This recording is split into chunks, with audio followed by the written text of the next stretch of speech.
Hey everyone, we're starting this video with another part of this story that you all keep asking for in the comments. But of course, don't forget to leave your like on this video, subscribe to the channel, and consider becoming a member of our community to get access to exclusive videos every week. Alright, that's it. Now, let's get to the story.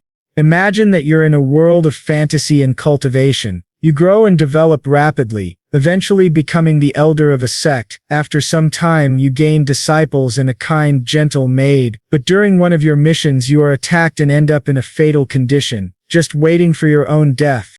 Our protagonist in his final moments realizes a sad truth. His disciples are turning their backs on him and showing their true colors in this critical moment. Some of them are already thinking of finding a new master and even insult him, calling him a crippled piece of trash. Another one says he's been waiting for this moment for a long time and will now accept the second elder as his new master, mainly because of the female disciples. The maid, upon hearing this, becomes furious. She yells at them, saying that if it weren't for Elder Xiao, none of the five would have gotten to where they are today. She points a finger at them and calls them nothing but a bunch of animals. The disciples get angry immediately. The third disciple slaps her and tells her to show some respect, saying that she's just a mere servant. Another disciple mocks her, calling her a pitiful fool, and says, "If you want to stay with him so badly, then stay. Either way, I've already taken everything I wanted from that useless master." After taking everything they could, they leave. The maid, the only one who stayed with Xiao until the end, cries in sorrow over the situation. She tells him not to worry because all the bloodsuckers are gone and she'll stay to take care of him. For me, she's already the best character by far, kind, loyal, and with a future that truly matters. My friend, Elder Xiao, in his final moments, asks her if she hates him, because after bringing her to the mountain, he never asked if she wanted to be his disciple or if she wanted help with cultivation. Our favorite character, who reminds me a lot of Yangun from Martial Peak, replied, "I know my roots and bones aren't good for cultivation. Ever since the elder saved me from a slave trader, I've been deeply grateful. I only hate the injustice of the heavens and treacherous villains, for good people never seem to die good deaths." The elder laments not having accepted her as his apprentice. Unfortunately, he's a man on the brink of death. The maid quickly kneels and pleads, "If the elder doesn't hate me, then please accept me as your disciple. In the future, I swear I will avenge you. I'll kill all those traitors, and I won't stand up until you accept me." He's caught off guard, smiles at her innocence, and says, "I may be sick, but I'm not stupid. If I accepted you, I'd only be speeding up your death." He then hands her a small vial. "This is the last essence condensation pill. It may not be much, but it's the only thing I can give you." Z takes the vial and asks him to lie down carefully, but suddenly he feels a monstrous pain in his chest, spits out blood, and accidentally throws the vial away. It shatters, symbolizing his final moment with the maid. Z, "My vision is getting blurry, so this is what death feels like." Z, "You're crying too loudly. My ears hurt. I'm really angry that I didn't accept you as my disciple." And that's it, it's over. Music starts playing. What's this? Launching the official disciple bonus system. Wait a second. Is this a golden infinite pill? Just one of these is equivalent to about 10,000 essence gathering pills. When consumed, it can make someone advance and also heal any injury. I've been in this world for 20 years and only now do I receive the protagonist cheat. Let's go for a little flashback. 20 years ago, I came to this world due to a car accident. Couldn't be more cliché. I thought I was the main character of a powerful and prestigious family. I even reached the foundation establishment stage before I turned 10, but after joining the Hongming sect, my cultivation stagnated, and I became the laughingstock of the sect. But now I have a second chance. System. What exactly is the disciple reward? The system explains that the host will receive rewards in return for everything he gives to his disciples as their master. This includes teaching them skills and knowledge. It also counts if the disciple advances or gains enlightenment. In such cases, the host will receive a certain amount of cultivation energy in return. To simplify, if Elder Xiao spends the equivalent of 100 days of cultivation training on the pink-haired girl, he'll receive 200 days of cultivation back. Pretty overpowered, right? and if the disciple comprehends a technique that he taught, he'll receive a reward in return, meaning he'll comprehend an even more advanced technique than the one he passed on. After years of humiliation, betrayal, and near death, this cheat is well deserved. However, the system warns that he cannot use system-given items as a loophole to exploit it, meaning he can't just give an item to his disciple, get a better one as a reward, and then repeat the process endlessly. However, if the master teaches abilities that were granted by the system, and the disciple gains new insights on his own, then it still counts, allowing the master to receive a second reward. Now that everything has finally been explained, our Tien takes the pill and finally reaches the long-awaited Golden Core realm. At that same moment inside the room, Z cries and begs the elder to wake up. She promises that she will no longer insist on becoming his disciple, that she won't seek revenge, and that she doesn't need that pill, she just wants him to stay alive and be with her. Seeing this, the elder says, "You fool! Remember, the first thing your master will teach you is this: if you have enemies, you must take revenge with ferocity, and your vengeance must be twice as severe." They head toward the 6th peak of the Hongmeng sect, but there they encounter Yu Feng, one of the traitors of the master. He kneels and pleads, "Elder Wang, please accept me as your disciple. Here are all the secret martial arts techniques of Elder Xiao from the 7th peak, given as a token of my sincerity."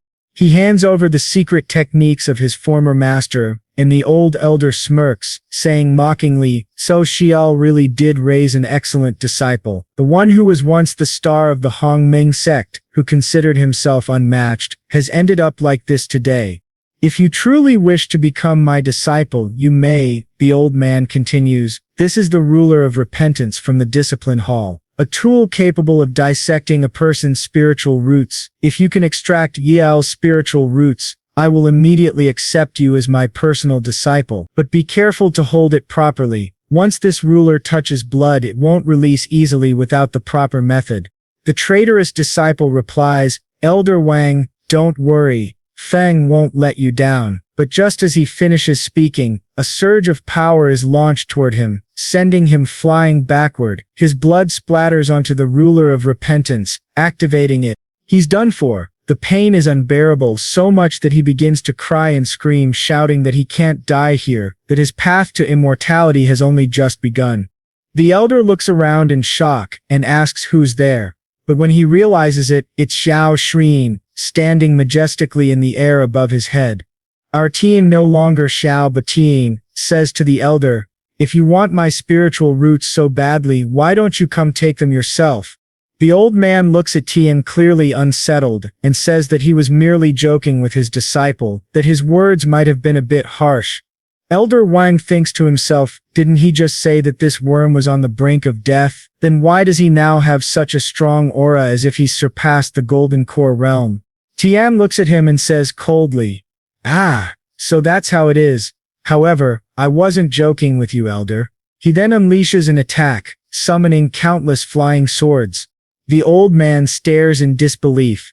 That's the Kanglang sword art, he thinks. He remembers when he and Zhan joined the sect together. Back then he gained the favor of the sect master for creating the Kanglang sword art and received most of the cultivation resources. Fortunately, when he advanced to the Golden Core realm first, Zhan became completely useless. Immediately, the old man activates his defensive technique and shouts, "Don't be reckless. I've already reached the 2nd level of the Golden Core realm. If you fight me now, you'll have no advantage." But our protagonist, who only needs one hand to defeat him, replies, "Elder, so this is all the 2nd level of the Golden Core realm amounts to." After several exchanges, Tian's strike hits the elder's hand, making him scream, "Tian, if you dare to kill me, the sect won't let you go." Our protagonist smirks and says, "I'd like to see what the sect will do to me if I insist on killing you." He then unleashes a deadly strike. The old man panics. "Damn it, I have no choice but to use this." He quickly pulls out a shield artifact and activates it for defense. He thinks to himself, this high-grade mysterious class artifact can only be used 3 times, and this was my last charge. I was saving it for when I reached the nascent soul stage, to resist the heavenly tribulation. Toon mocks him, saying, Wow, Elder Wang, you really do have some tricks up your sleeve. You've been collecting treasures for years, haven't you? Let's see what good they'll do you now. He then activates an even stronger ability, manifesting a giant sword that descends to cleave the shield in half. The old man yells, "Are you really going to keep this up?" Tian replies coldly, "Why wouldn't I?" The shield shatters and the sword slams into Elder Wang, causing a massive explosion that leaves a huge crater in the ground. At the center of it lies the badly injured Elder Wang. Terrified by Tian's immense power, the old man pleads, "Don't come any closer." Our protagonist calmly says, "That shield was at least a top-tier, high-grade, mysterious class artifact. In this world, artifacts are divided into 5 ranks: mortal, mysterious, earth, celestial, and immortal. And within each rank there are 4 grades: low, medium, high, and supreme. A high-grade mysterious class artifact, even within a sect, would normally be considered a sect defending treasure. I never expected you to have such a treasure hidden away, but regardless, this ends here." And with that he prepares to strike once more. Just as Tian was about to finish off Elder Wang, a defensive barrier suddenly appeared. He looked up and saw the sect leader of the Zangri sect flying overhead, riding on what looked like a duck or maybe a goose. He wasn't sure. The sect leader spoke, "Please, stop this at once. Battles between sect members violate our laws and may lead to expulsion." Reluctantly, Xiao deactivated his ability, even though he clearly didn't want to. The old man immediately began begging for help, shouting that Xiao was slaughtering his poor disciples. In an instant the sect leader slapped him across the face and ordered him to be quiet. "Elder Wang, would you like to enter the heart pool of inquiry in the discipline hall, so that we may determine who should truly be expelled from the sect?" he asked sternly. The battered elder quickly replied that such a thing wasn't necessary. The sect leader then turned to Xiao and congratulated him.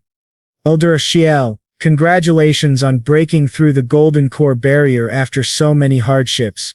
The protagonist thanked him and said, "If I hadn't advanced to the golden core realm, I would have become the target of a certain traitor, and my spiritual roots would have been ripped out." The old man quickly tried to cover himself, saying, "This is all just a misunderstanding. However, since this matter happened under my watch, I am willing to accept the sect's punishment and hope that Brother Shio won't hold it against me." The sect leader replied, In consideration of the sect's harmony, I'll spare your life for now.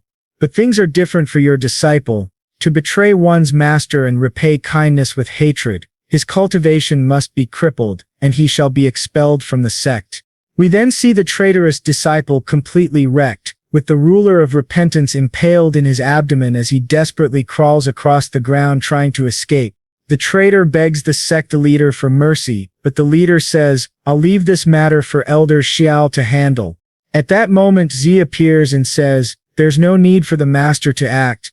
Feng, still arrogant despite his state, sneers, "You're just a useless servant, and you still dare to act against me." He launches an attack at her, but she instantly forms an illusory sword and blocks it with ease. Feng is stunned. Weren't you the useless one who couldn't even comprehend the Kangling sword art?" Elder Xiao steps forward and says coldly, "Useless, you say?" He recalls something from 3 days earlier. Now that the protagonist's system hack had fully activated, he could see people's information bars, their identity, comprehension, spiritual roots, and talent. When he looked at Z, he was astonished. Her talent was innate immortal sword body, a rare and extraordinary constitution. To activate this power, she would need to reach the foundation establishment stage, earn recognition from the Lin family ancestor, and awaken the sword embryo. Surprised, he thought to himself, "An incredibly rare innate immortal sword body." "Master," she asked, "what is this innate immortal sword body?" He smiled faintly and said, "I just thought you might have some affinity with the sword. I'll find Feng now. I can't let you stay defenseless." Then he demonstrated slicing a tree cleanly in half. "This is a sword art I created years ago," he explained. "If you can comprehend even a little of it, that'll be enough." She tried to imitate the technique, and to his astonishment she succeeded. She had quickly grasped the introductory stage of the Kanglang sword art. As a result, the system rewarded him with the heaven-splitting technique, a high-grade mysterious level martial art. back to the present moment, Xiao thought to himself. She's the real treasure here. Our pink-haired heroine, striking a fierce warrior pose, said confidently, even with the master's guidance, you still failed to comprehend the art. Tell me, who's the useless one now? She then struck decisively, finishing him off. The first traitor was dead, his spiritual roots had been completely shattered. Master, she said respectfully, please verify it. Very well, Cao replied. The sect leader then declared, Elder Xiao has already delivered the punishment. Allow me to take Elder Wang for disciplinary action. But Tian interrupted. When did I say this matter was over? The sect leader frowned. Didn't you say you would spare his life? Yes, I said I would spare his life, Tian replied calmly, but I never said I'd let him walk away so easily. My dissatisfaction depends on the elder's sincerity and what he can offer me. The old man, trying to appear righteous, stammered, Water, right. All of my fortune is in this Qiankun pouch. I hope it's enough for Elder Xiao. Tian smirked. Elder Wang, you truly are a wise and enlightened man. He took the treasure pouch from the old man and added, Farewell, old fool Wang. Then he left with Zia. Completely amazed, Zia said, Master, you were incredible just now. He replied, Let's rest for today. Tomorrow, I'll officially begin guiding your cultivation. The sect leader departed as well, telling Wang to take care of himself. The old man, furious and humiliated, swore he would never forget what happened that day. The next day, Xiao examined the treasures he had taken from the old man. His savings were quite substantial, he said to himself. Plenty of good elixirs for the Golden Core realm. The quality's average, but they'll do. This medium-grade primordial technique will be perfect for solidifying my foundation. In this, yes, this must be the most valuable item among all his junk. A mid-tier earth-grade sword, the 5 elements seal. Though I don't need it, perhaps I'll give it to Z. He smirked. When it comes to treasures, the system's rewards are far superior anyway. The rest are just spirit stones, he noted. A small pouch with over 100 high-grade spirit stones. That old man must have been hoarding them for a while. Now that I'm rich, maybe I should build a small village someday. Suddenly, C knocked on the door. Master, you asked me to come for training in 2 hours, she said softly. He smiled. Come in and sit down. At that moment, he explains that the cultivation realms for practitioners are as follows. Postnatal innate foundation establishment, golden core, nascent soul, separation, integration, Mahayana, and transcendence realms. Each realm is divided into 10 smaller sub-realms. The postnatal realm strengthens one's blood energy, tempering the muscles, bones, and skin, enhancing both physical strength and quality.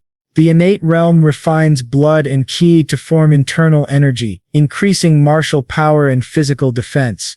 Reaching all the way to the transcendence realm allows one to ignite the spark of immortality, though that is a level only a few throughout history have ever achieved. All right, he says, let's begin with the primordial technique. Focus on understanding it with complete dedication. Start by circulating your qi through your body several times to gain a basic comprehension. While she trains, he glances at her status window and notices something concerning her spiritual root value is only 15. He asks the system, what's the normal amount for an average person? The system responds, between 50 and 60. He sighs, looks like I'll have to use my own ki to refine her essence and marrow. He begins transferring his ki into her. After some time, she has gathered enough energy and breaks through to postnatal realm stage 10. She stares in disbelief. Master, how did you transfer your qi directly like that? I've heard that giving qi directly comes at a heavy cost. It might not destroy your cultivation completely, but it can make you regress several realms or even injure your body. He smiles calmly. Don't worry, I'm fine. At that moment, our wise protagonist receives a system notification, 500 days of cultivation as a reward. He tells her, you can keep that energy. I had nothing good to give you before, so consider this a gift from your master for becoming my disciple. She's overjoyed and asks, all of this is for me. Then she bows deeply. Thank you, master, for saving my life and teaching me. If you ever need anything in the future, just tell me. I'll do anything. He replies, "Go and carefully comprehend what I've taught you today. Once you've fully absorbed it, I'll give you more of my key for your cultivation." She asks worriedly, "Will there really be a next time?" He reassures her, "Of course, if you don't believe me, just wait until I enter seclusion for 3 days. I guarantee I'll reach the 5th stage of the Golden Core realm by then." She nods firmly. "Then I'll guard you while you cultivate. I won't let anyone come near." He chuckles. All right, don't be so tense. Go practice." "Yes, master, then I won't disturb you anymore." During this time, because he had given away the treasures from the pouch earlier, he receives new rewards from the system. A 4th grade Ruan pill. The celestial rank supreme sword technique, art of the 1,000-mile blade, the gentle wandering sword, and earth rank supreme weapon. Now that he's alone, he decides to examine the system rewards more closely. "I've heard of this 4th grade Ruan pill before," he mutters. "It can only be refined by a cultivator at the nascent soul level. The required materials are some of the rarest in existence. Even if I turned the entire sect upside down, I wouldn't find 5 of them. But the reward that excites me the most," he grins, "is this high-tier sword technique, the 1,000-mile sword art. It's practically the pinnacle of swordsmanship. Combined with the gentle wandering sword of earth rank, it's unbeatable." He tests the technique by striking a massive boulder and it's completely obliterated. "Not bad," he says proudly. "The 1,000-mile sword art emphasizes the way the sword is manipulated. If I can gather more swords, especially powerful ones, challenging higher realms will be child's play. This time I should be able to reach at least the 5th stage of the Golden Core realm." Meanwhile, in the Hongmeng sect marketplace, we see 2 of the traitors, one of them being that perverted disciple, eavesdropping on 2 young women talking. "Did you hear?" one of them says. "Elder Xiao from the 7th peak has advanced to the Golden Core realm. It's said he even had a conflict with the elder of the 6th peak, and completely humiliated him in battle." I also heard, the other adds, that Elder Xiao was willing to sacrifice his own spiritual roots to help his disciple cultivate. "Elder Xiao is amazing. I envy anyone who has such an incredible master." They both swoon, clearly smitten with the elder. One of the traitors overhears them and mutters bitterly, "Ch! Yachal helped his disciple cultivate and passed on his techniques to her. Who are they talking about her?" One of the women turns to him and asks, "Young Master Feng and young Master Li, you 2 came from the 7th peak, didn't you? Why did you leave?" The traitor answers smoothly, "Don't believe those rumors. That old dog mistreated his disciples. We left because we couldn't stand his cruelty any longer." The ugly one beside him blushes awkwardly, and one of the women asks, "Is that true?" Meanwhile, another traitorous disciple overhears everything and thinks to himself, "So Xiao has broken through to the Golden Core realm, defeated Elder Wang and even taken in a new disciple. Is that really true? I need to see this with my own eyes," he decides, summoning his flying sword and soaring away. Soon after, someone arrives at the gates of the 7th peak and bows respectfully. "Elder Xiao," he greets. "I am here on behalf of the sect leader. My name is Yan." Elder Yan, the personal disciple of the sect leader, arrived with an air of arrogance. "Elder Xiao," he said, "I came today to remind you of the upcoming Grand Sect competition, which will take place in 100 days. Please prepare accordingly. But forgive my frankness, your choice of disciple is questionable. Given junior sister Ran's limited talent, I fear that during the competition she'll be easily surpassed and left crying in defeat." Z grew furious at his words and shouted, "How dare you speak like that?" Elder Xiao smiled calmly. "Yan, your vision seems rather limited." The young man frowned, not understanding what the elder meant. "My disciple was an ordinary mortal with no cultivation merely 3 days ago," Xiao explained, "yet now she has already reached the 10th layer of the postnatal realm. With such cultivation speed, I must ask you, Yan, do you still believe she is unworthy?" Yan was utterly shocked. 3 days, 10th stage of the postnatal realm. You must be joking. With a proud grin, Elder Xiao said, "You don't believe me, then show him my disciple. Show him who's in charge." Ziv released her energy, revealing the aura of the 10th stage postnatal realm. Yan's eyes widened in disbelief. This really is the 10th stage of the postnatal realm. But how is that possible? From the shadows, the blonde traitor Liararan watched with shock. Elder Shao continued calmly. All of this is possible, Yan.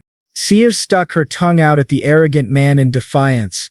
Liararan, still hiding, clenched his fists and thought, that useless girl reached the 10th stage already. With her talent, even cultivating for a lifetime, she could never have reached that stage alone. It seems he really did use his own chi to help her. I didn't expect that old man to change so much, but I've heard transferring one's chi is extremely harmful to cultivation. Perhaps this is a good opportunity to exploit his weakness and gain some benefits from that old fool. Clearly, the schemer was already planning something malicious, and we all know he's doomed for it.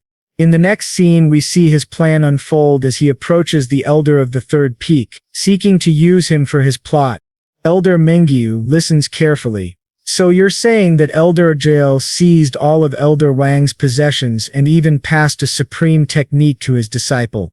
And you believe he's now weak enough to be taken advantage of for profit? Yes, Liararan replied with a sly smile. Elder Mingyu smirked. Elder Mingyu are wise and a skilled martial artist. It's only right that you receive the majority of cultivation resources within the sect. The old man nodded. In that case, go handle it. If you succeed, I'll accept you as my direct disciple. Meanwhile, in the training chamber, Elder Xiao continued to help Zid. Today, he said, I'll help you break through to a higher realm and cleanse your meridians. If everything goes well, your future cultivation will become much easier. Z was still furious about what the sect leader's disciple Yan had said earlier. With blood boiling in her eyes, she thought, damn you, Yan. How dare you underestimate me? Elder Xiao looked at her determination and thought, although that child was spoiled by the sect leader, seeing such fire in Zia's eyes isn't bad. This is the perfect moment for her to break through and cleanse her meridians. Using the resources he had taken from Elder Wang, he began to assist her. The technique he used caused great pain, but Zi endured it bravely. Soon after, she felt her body grow lighter and purer. At that moment, the system notified him. The host has transferred 200 days of cultivation to the disciple. Spiritual aptitude increased by 70 points. Reward 400 days of cultivation in the aquatonal sword technique. Earth rank low grade. With this, Elder Xiao himself advanced to the 7th level of the Golden Core stage. When the process ended, Zi asked curiously, Master, was that technique meant to purify my meridians and marrow? Now that I've reached the celestial realm, would I be able to defeat Yan? Elder Xiao chuckled. Be brave, find Yan and beat him down. After you defeat him, I'll take you to participate in the World Genius Tournament. Zod's eyes sparkled. Really, Master? You'll take me there? She was ecstatic. Her growth was astonishing. Just wait, the narrator mused, the best is yet to come. Suddenly someone knocked on the door and shouted from outside. Is Elder Xiao here? Your disciple was gravely injured while gathering medicinal herbs for your treatment. His condition is critical. Zod frowned in confusion. Disciple, does Master have another disciple besides me?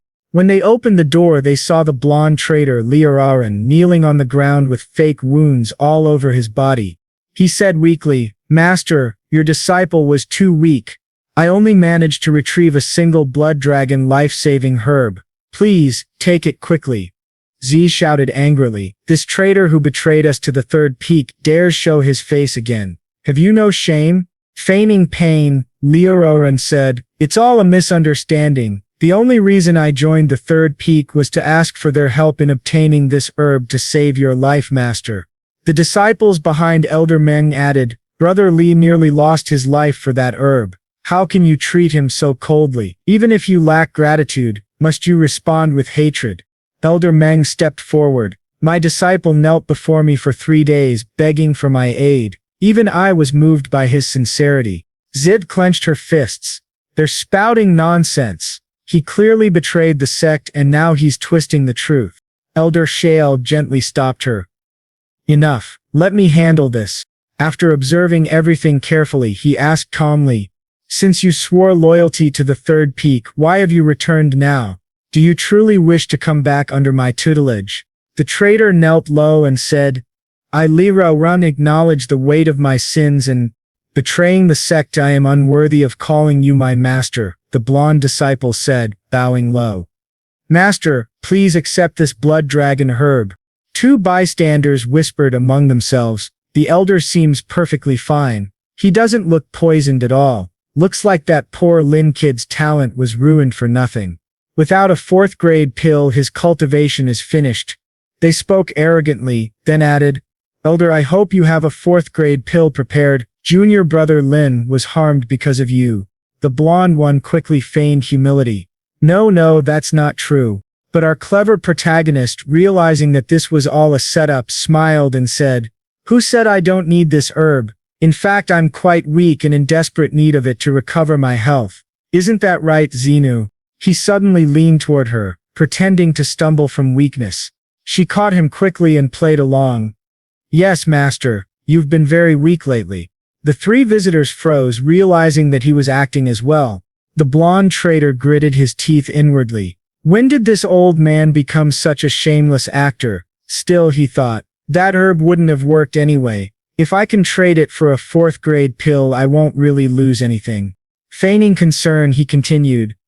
In that case, master, please take this herb and use it. It would be a waste for someone as unworthy as me to keep it. Elder Shiel kept up his performance, pretending to tremble from weakness. But after hearing that, he suddenly dashed forward, snatched the herb, handed it to Xenu and said calmly, Use this to make chicken soup for dinner. Xenu blinked, utterly confused. The blood dragon herb for chicken soup.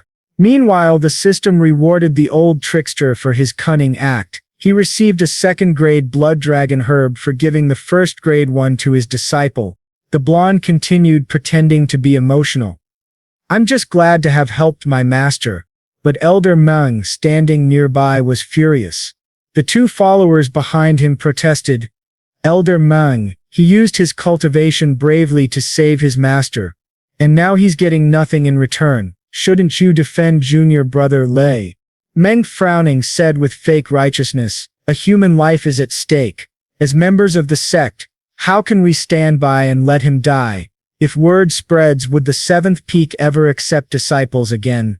Elder Exial put on his best righteous master face and said, Since we were once master and disciple, how could I stand by and watch you die? After all, it's only a fourth-grade pill. However, I fear your severely injured body won't withstand the pill's power. How about I first cleanse your meridians and assist your cultivation instead? Elder Meng tried to act friendly. Elder Shiel truly has great appreciation for talented disciples. But inwardly he thought, so it's true, he intends to pass on his abilities. If he's transferring his cultivation, there must be a way to minimize the loss of spiritual power. I must observe carefully. However, he didn't expect that Elder Shiel would use a silencing technique on the blonde disciple, preventing him from saying a word. You were willing to risk your life to obtain medicine from me, Wajiel said coldly, yet you ask for so little in return. I can't let that happen. Then, with a sinister smile, he used a torture technique disguised as a healing method. The blonde disciple screamed in agony instantly. One of the confused bystanders asked, Why is his cultivation technique so brutal? Elder Meng replied quickly, Don't panic. The technique simply reflects the hardships Elder Shiel endured to reach his current level. But the blonde traitor knew better. He realized the old man wasn't healing him at all. He was destroying his meridians and devouring his cultivation. Unable to speak due to the silencing spell, he stared at Elder Meng with pleading eyes, begging for help. After completely draining the traitor's cultivation, Elder Shiel said calmly, All done. I've applied a very powerful technique to heal your body, but considering your low cultivation, you might not be able to withstand it. Take him back and let him rest. The blonde collapsed on the floor, his spiritual energy utterly destroyed. Elder Shiel, pretending again, sighed and said, That took a lot of my strength as well. Elder Meng, frustrated, thought, I couldn't comprehend that previous technique, but it's clear his aura has weakened. This is the perfect chance to strike. He lunged forward to attack Elder Shiel from behind. But our protagonist had been expecting this. With a smirk he turned and unleashed an even stronger blow, sending Elder Meng flying. "Elder Meng," he said mockingly, "as an elder of the sect, how could you use such despicable methods against a weak and defenseless person like me, someone who was only trying to help his dying disciple?" Elder Meng, realizing too late that his opportunity had been a trap, thought in horror, "How is his spiritual power so strong?" He was thrown violently across the courtyard. Elder Xiao dusted his robe and, as if nothing had happened, turned to his disciple. "Sinu, let's cook that chicken soup." The blonde traitor, barely conscious, looked at the other two disciples and croaked weakly, What are you waiting for?" One of them pulled out a hidden weapon Elder Meng had once obtained during his travels, a strange device that could only be controlled using a special technique. They charged toward Elder Xiao, activating the triple arrow technique, a weapon that no one had ever been able to counter. As the arrows flew toward him, Elder Xiao calmly sidestepped them. "Good thing I took that limitless golden pill," he thought. "It heightened my senses perfectly, allowing me to sense killing intent. Otherwise I might actually be in danger." The two attackers were stunned. How did he dodge that? They fired again. Ignoring them, Elder Xiao said coolly, "Sinu, use the Kanglang sword technique to the southwest." She immediately activated the technique and, almost by instinct, blocked all the arrows perfectly. Talented as she was, she managed to comprehend the first stage of the Kanglang sword intent. As a reward, the Elder granted her the Earth-grade mid-tier Dragon Spirit armor. The technique had only been taught to her for a few days, yet she was already able to grasp the sword intent. The other disciples were astonished and wondered, "How is this possible? Forget about the nascent soul realm, even in the spirit-severing realm, this is undetectable." Startled, Lauren tried to sneak away quietly, but she noticed and said, "Liaran, you betrayed your teacher and brought disgrace upon your ancestors. Now you dare to harm our master. That is unforgivable." She then attacked him using the sword she had received from the Elder and ended his life. The three remaining disciples were terrified and told her not to come closer, warning that the sect master would not let her go unpunished. One of them, still confused, said that both of them were only at the foundation establishment stage, while the Elder was at the golden core stage. "Why should we fear a cultivator of her level?" he asked. The other disciple replied, "Are you blind? Can't you see who's standing behind her?" Behind her stood none other than our incredibly powerful protagonist, radiating a terrifying killing intent. Zanuka, furious, said she would handle them for the master, but he stopped her and said, "Let me teach you something. Sometimes death is more convenient than living." He gave a cold, sinister smile. The two, trembling in fear, asked what he planned to do. He responded, "Are you regretting your actions now? Unfortunately, it's already too late." In the next scene, they are inside the sect leader's hall. Shell reported, "The situation is as follows.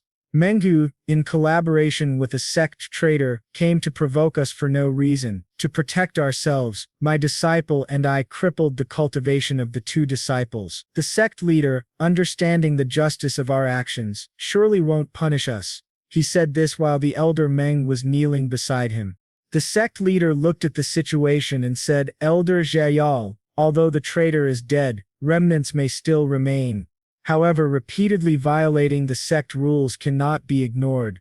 Elder Zhay respectfully replied, "Yes, Zhayoshan will follow the sect leader's instructions." The other elder, enraged, shouted that the sect leader was being biased towards San. "He's clearly twisting the truth and speaking nonsense. I visited him with good intentions, yet he killed my disciple, violating sect rules. He should be expelled as punishment." Shao looked at him and asked, "Did you really just visit him? Didn't you already take Li Haoran as your disciple? You should be responsible for his life and death. What purpose did you have in bringing him to the seventh peak? And what kind of visit requires such preparations? Do you take the sect leader for a fool? You cannot deceive him so easily." Seeing that the elder's lies were exposed, he panicked and said, "I didn't. Don't make false accusations." The sect leader slammed his chair and said, "Enough. It's rare to see Elder Meng act with such passion for defending the sect's rules. In my judgment, since Elder Meng failed to restrain himself and provoked others, He shall set an example by voluntarily sealing his cultivation according to sect law. The old man kneeled and begged for mercy, but the sect leader released his aura and declared, "This matter ends here. Due to Elder Meng's impatience, he will be punished with 3 months of physical penance and 1 month of reflection facing the cliff. No further discussion." Seryun smiled faintly and said, "The sect leader is wise." The guards then took Elder Meng away. Furious, the old man thought, "If I don't avenge this humiliation, I am no longer worthy of being called Meng." In the next scene we see Inu training in her chamber trying to perfect her understanding of the technique. Suddenly, Soren opened the door and asked how her comprehension was progressing. Zanuka, worried about her master, asked if the sect leader had made things difficult for him during the meeting. "I acted impulsively in dealing with the traitor," she said. "If the sect leader wishes to punish someone, I am willing to take responsibility." Shia looked at her and said, "Nonsense, Nu. How could I possibly blame you for that? Don't worry, I will protect you. No one can harm you. Remember this from now on, whether it's a mere traitor, a god, a Buddha, an emperor, or even a prime minister. If anyone dares to offend you, I will strike back. Even if the heavens collapse, I will still protect you." She looked at him, deeply moved and embarrassed. Tears welled up in her eyes as she knelt before him. Surprised, he quickly told her to stand and said, "Just speak if there's something you wish to say." She replied, "I feel there are things that shouldn't be hidden from my master." Then she confessed, "My true name is Lin Zid. I am the daughter of the Lin family, the governors of the Southwest." He asked, "The Lin family of the Southwest, the ones known for their martial arts prowess?" He recalled that more than 10 years ago that family was completely annihilated in a single night. She explained, 10 years ago, the Lin family discovered a massive spiritual stone vein within our territory.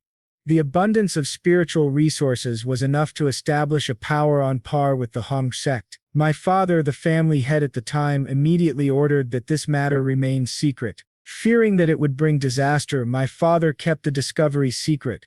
However, my uncle, driven by selfish motives, sold this information to the Liu sect, as he was dissatisfied with how my father distributed the mineral resources. To seize the spiritual mine, the Liu sect massacred more than 100 members of my family. I survived only by a stroke of luck, protected by my father's final efforts. After I escaped, I was captured by bandits. They stole all my money and sold me to a slave merchant. Fortunately, I met my master, otherwise I don't know where I would be today. What a vile uncle, huh? The previous scene ends with Xenu telling Elder Xiao about her tragic past. The elder bursts into tears and says, "I never imagined that my disciple's life was so miserable. Why didn't you tell me earlier, Anu? No wonder you hate traitors so much. Your actions are justified." Man, this guy is such a hypocrite. He grabs her by the arm and tells her to come down the mountain with him. She asks, "Where are we going, master?" But he immediately says, "Since you begged me to take you as my disciple, we must show gratitude by avenging those who have wronged you. I will personally take revenge with my own hands. Don't worry." She looks at her master with complete trust and starts crying again. She hugs him like a child and says, "I only wish for you to live in peace. I would be willing to kneel by your side for the rest of my life if it means staying with you, master." He gently pats her head and tells her to stop crying. "There's no need to be so gloomy," he says. "You will rise to the top with me. Your future is limitless. Now let's go." And she, wiping her tears, replies, "Okay, let's go." Later in the forest near the city of Liwam, 2 disciples of the sect are being attacked by a group of men. One of them, Biao, says, "I should have known it was you. You'd let others die just to save your own skin. Only someone like you would do such a thing." Behind him stands another disciple, Ali King, who points his sword at an old man. The old man reveals himself as Zingi, from the ghost sect of the Sun and Moon, and says, "Ah, so you're a disciple of the Blue Fairy. You've killed several of my subordinates using the green dual sword technique. Your master truly lives up to her reputation. However, this ends here. I'll kill you both." He lunges forward with full force, but suddenly, a phantom sword flies toward him. Shocked, he asks, "Who did that?" The other disciples also look around in confusion, not understanding where the sword came from. Then Xiao and Xinu arrive. Xiao says, I told you that you were too impatient, but the old man looks at Xinu and says with a lecherous grin, Ah, a little beauty, you've disturbed me, how will you compensate me for that? He begins licking his sword disgustingly. Xenu, disgusted, replies, Your words are obscene, old man. She charges at him with her sword, but he quickly parries and knocks her weapon away. The old man laughs. Little beauty, didn't your master ever teach you not to act recklessly? The two disciples warn her to be careful, saying she'll die if she keeps this up. But Xenu calmly forms a sword from her fingers and says, My master taught me how to deal with scum like you. Instantly, multiple spiritual swords pierce the old man and he collapses to the ground. She picks up his storage pouch, hands it to her master and says, This is his King Kuru pouch. I already checked it, just a few spirit stones and some pills, nothing valuable. Xia tells her to keep it. The two rescued disciples approach them and say, Thank you so much for helping us. We are disciples of Elder Zuan from the Hongmeng sect. May we know your names? The elder replies, Ah, so you're disciples of Senior Remens, aren't you? I'm Sorn from the 7th Peak, and this is my disciple Xinu. The two disciples who weren't very familiar with Elder Sorn bow respectfully. Sorn waves his hand and says, No need for such formality. I'm just curious, what are you doing in such a remote place? And how did you end up fighting members of the Ghost Sect? Balu explains, the Ghost Sect has always held a grudge against the Hongmen sect. Some of them even kill our members just for pleasure. This time they attacked us because of this herb, the 1,000-year heartless grass, a low-grade spiritual herb. He continues, although it's just a Foundation establishment pill material, it's worth a lot of money. We found it with great effort at an auction house, but since the information was leaked, Sengi's group came after us. If you hadn't arrived in time, Elder, we would have been robbed and killed by the Ghost Sect. Please, take this herb as a token of gratitude for saving our lives. Shayol replies, Since you managed to acquire this millennial herb, you were probably planning to refine Foundation establishment pills, weren't you? Are you sure you want to give it to me? Bilu nods. Our master taught us to be grateful and to repay those who save us. Elder, you deserve this. Shayol smiles and says, Since you are disciples of Senior Remens, then after refining the pills I'll give a few back to you. The two thank him deeply. But then Xiao looks behind them with suspicion and says, It's too early to be offering me gifts. Let me teach you something in the future. When you kill someone, make sure to eliminate the root of the problem. He throws a phantom sword into the woods, splitting a tree in half, and two hidden figures are revealed. A woman wearing an ugly hat and a shirtless man. Both are terrified, realizing they'd been caught spying. The woman kneels and shouts angrily, How dare you act so arrogantly before me when you're only at the early stage of the Golden Core realm? The shirtless man glares at Xiao and yells, And you still dare to kill my disciple even though you're so weak, the shirtless man mocked. Lucky for us we were nearby, even in death. You wouldn't escape us. The man's name was Baianzi, from the Ghost Sect, and the woman beside him was King Yangi. She was at the 4th level of the Golden Core realm, while he was at the 3rd. Xian looked at the two and said, I've heard of the twin elders of the Ghost Sect, known as the Yin-Yang deities. Your regenerative abilities are impressive, and you're known for capturing your targets in no time. Before descending the mountain, Xiao had used a technique to conceal his aura, and he was certain these two weren't very bright. Baianzi swung his chain and snarled, You know our reputation and still dare to face us without fear. I want to see how you defend yourself. He unleashed his technique, sending countless blood-red chains toward Jiao. This chain, he boasted, is forged with the blood of thousands. Even a nascent soul cultivator wouldn't withstand it. Let's see how this little brat deals with it. The protagonist took a few steps back and thought, Such arrogant words. As long as I don't touch those chains, I'll be fine. But before he realized it, skeletal hands emerged from the ground, gripping his legs tightly. The woman, surrounded by countless tormented souls, smirked and said, My soul-feeding staff is forged from the sacrificed souls of many children, the elderly, the young. Once you're caught within its grasp, you'll never escape. Yang looked at them and said calmly, Ah, So you two can actually coordinate attacks. Not bad. King Yangi grinned wickedly. Then suffer until death, she hissed. Now completely surrounded by chains and skeletal hands dragging him down, escape seemed impossible. The three nearby disciples trembled in fear and shouted for him to be careful, but Xiao only smiled faintly. He drew his spiritual swords and threw them forward. The swords sliced through the chains effortlessly and flew straight toward the two enemies. The woman's expression shifted. Careful, she warned, but Bayanzi laughed. Ha! Spiritual swords? How naive, as if that could hurt us. Before he could finish, one of the swords pierced straight through his spiritual defense and impaled his head. He dropped dead instantly. The woman froze in terror. How can a spiritual sword possess such power? This is bad, she thought. Panicked, she turned to flee, her face twisted with fear. Shao smirked. Oh, you think you can run? Don't even dream of escaping from me.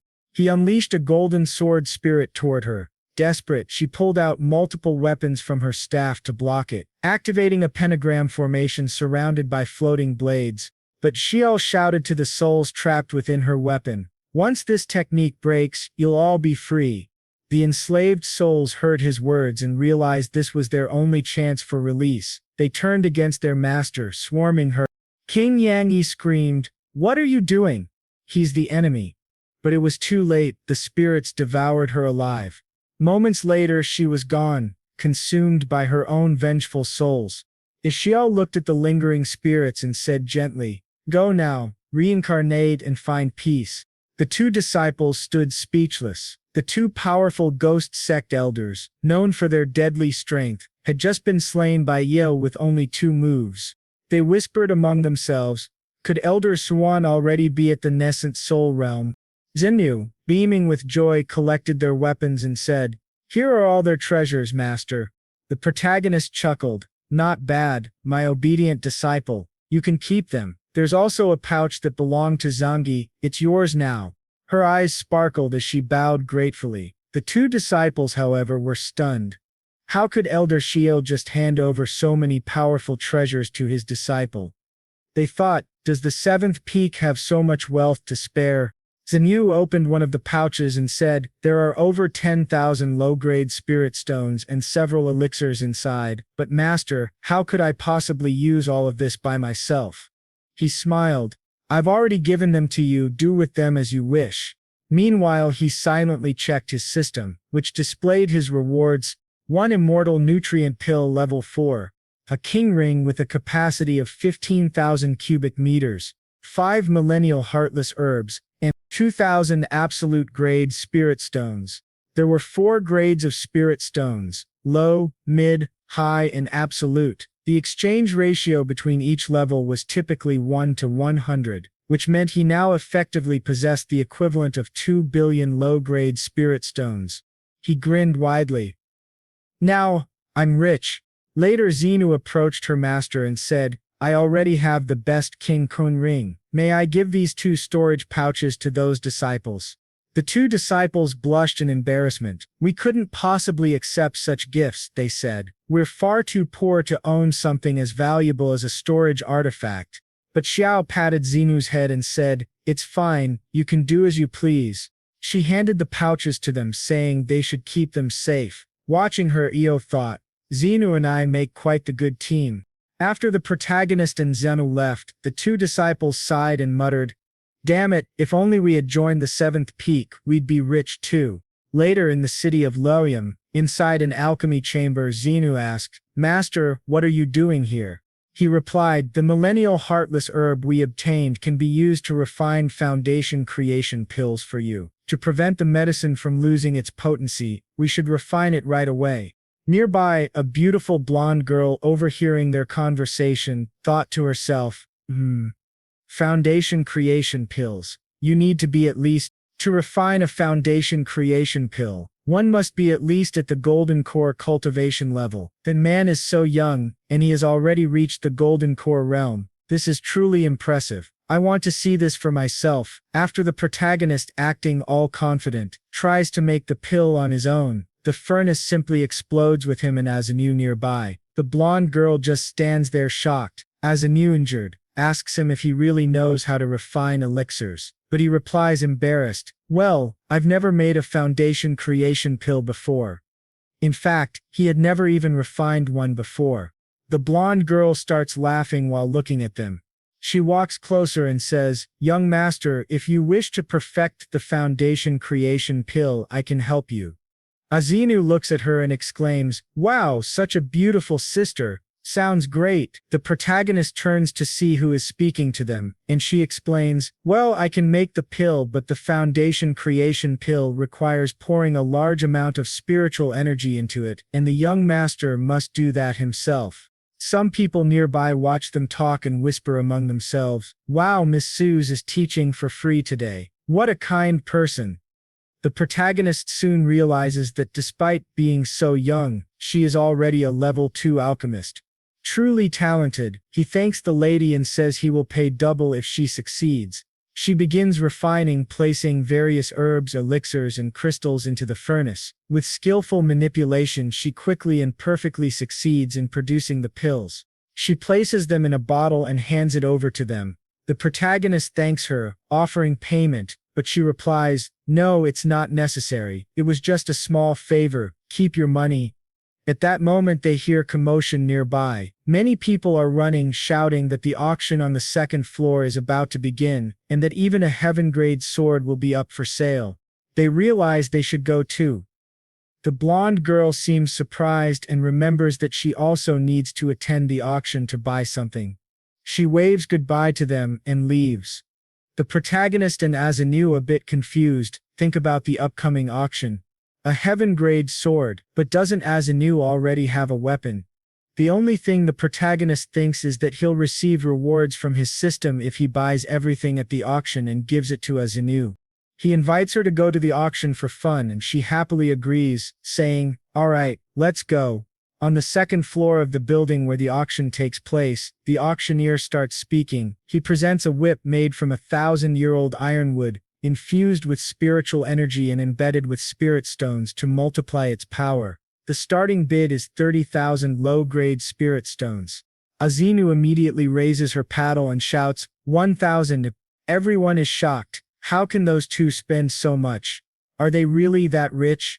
Every time their bids are higher and higher, paying absurd amounts. The blonde girl Sue just thinks, wow, are they really this wealthy? Next comes the main item of the auction, the molten core fire lotus, a superior grade treasure. The auctioneer explains that after testing it, the lotus's quality is exceptional, so the starting price is 1 million low-grade spirit stones. Sershin had only come to the auction for this lotus, determined to win it no matter what. However, she becomes nervous when those two immediately raise their paddle and offer 2 million. Stunned, she drops her paddle to the floor. The auctioneer calls out, 2 million. Any higher offers? Silence. Going once, going twice. Sold. Many people sigh, admitting they can't compete with such a high price. The auctioneer strikes the hammer. Sold for 2 million. The protagonist looks at the situation and thinks, damn, people say money doesn't bring happiness, but this feels amazing. Azinu stands behind him, muttering, what a shameless guy. The auctioneer walks over, hands them the fire lotus and congratulates them for the purchase. Azinu admires it, saying, wow, such a beautiful lotus, while Sue, disappointed in the back, laments not winning it. She looks at the duo again and wonders, are they really going to buy everything at this auction? Maybe if I ask nicely they'll let me have the lotus. Gathering her courage, she approaches them and says, young master, may I ask you something? Azinu recognizes her and says, oh, isn't that the alchemist from earlier? Sue kneels before them and pleads, young master, my name is Sue Nurhan. My father has practiced martial arts for a long time, but he urgently needs the fire lotus to recover. Please, could you sell it to me? I promise to repay the favor by working hard for you. The protagonist and Azinu are both surprised. She seems truly desperate. Azinu looks at her and asks softly, master, can we give it to her? He glances at Azinu and says, well, the fire lotus belongs to you. You can do whatever you want with it. Sakri is moved and says, thank you. Since it's mine now, then But before she finishes, a whip lashes toward them, and someone shouts for them to wait. Azinu turns around, quickly draws her sword and strikes back, furious. Who dares attack me and my master? Everyone in the hall is stunned. A fight, here. A bystander mutters, "Hey girl, my young master offered 3 million spirit stones for that lotus.